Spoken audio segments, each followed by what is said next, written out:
kulan ballaaran oo lagu qabtay magaalada Hamburg ee dalkani Jarmalka oo ay soo qabanqaabiyeen ururada u doodaya wiilasha Soomaalida ee ku eedeysan falka burcadbadeednimo ayaa macnihiisu ahaa sidii dhaqaale loogu heli lahaa wiilashaasi ay xiriir kula sameeyaan eheladooda qaraabadooda iyo waliba xisaabtooda kale ee ku filqsan caalamka intiisa kale waxaana kulankaasi lagu soo bandhigay sawir muuqaaleedyo ka turjumaya macna aad u fog kaasi oo ahaa roodhi la soo dhexgeliyay waraaq ka samaysan kalluun waxaana magaalada Hamburg ee dalkani Jarmalka laga isticmaalaa roodhida loo yaqaan proudfish ama roodhida kalluunka taasi oo uu kale ku dhex jiro balse tan muuqaalkeeda la soo bandhigay ayaa ka gadisnaa taasi oo ka turjumayay in badda Soomaaliya kalluunkeeda la gurto waxaana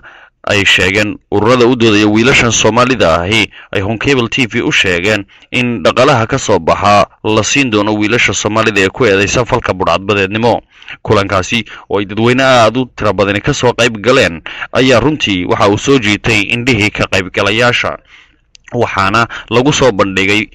aragtiyo kala gadisan oo lagaga doodayo sidii loogu hortagi lahaa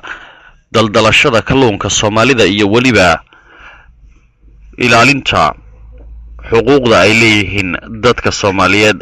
waxaana wali wiilashaasi maxkamadooda ay ka socoto magaalada Hamburg ee dalkani Jarmalka lamana oga waxa lagu xukumi doono iyo waliba in cafis loo fidinayo iyadoo ay jiraan dadaal badan oo ay sameynayaan ururada u dooda wiilashani dhanka kalena intii soo baxaasi uu ka socday magaalada Hamburg ee dalkani Jarmalka ayaa lagaga hadlayay dhibaatooyinka maraakiibta shisheeye ay ku hayaan dalka Soomaaliya haddii ay noqon lahayd kalluumaysashada sharci darrada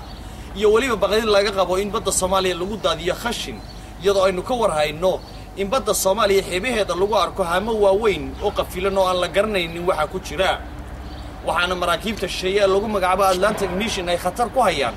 kalluumaysatada Soomaaliya iyadoo la og yahay in dalka Soomaaliya uu ku jiro liiska dalalka adduunka ugu fiqiirsan taasi oo kumaan kun oo Soomaali ah ay u kalluumaysasho doontaan badweynta Soomaaliya waxaana dhibaato ay kala kulmaan maraakiibta shisheeye ee ku sugan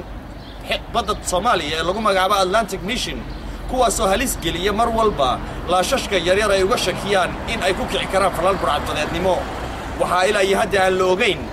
qodob si sharciga u qeexaya cidda lagala xisaabtami doono dhibaato kasta oo loo geysto badda iyo kalluumaysatada Soomaalida ah